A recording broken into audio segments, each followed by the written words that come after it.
কথায় কথায় সংসার ছেড়ে দেওয়া, আর তার সাথে বনিবনা হবে না, আর একসাথে থাকা যাবে না, না তোমার সাথে একসাথে চলা সম্ভব না, না তাহলে আমার ভিন্ন চিন্তা করতে হবে।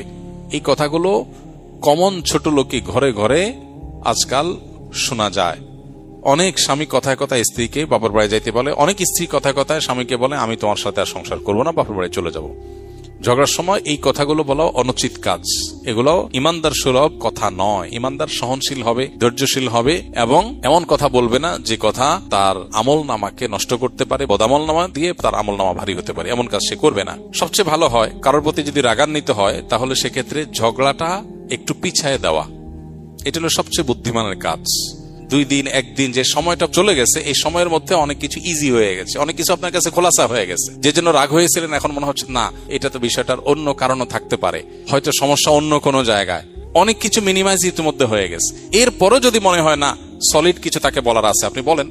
এরপর দেখবেন আপনার ওই মুখ খারাপ আসতেছে না, বাজে কথা আসতেছে না।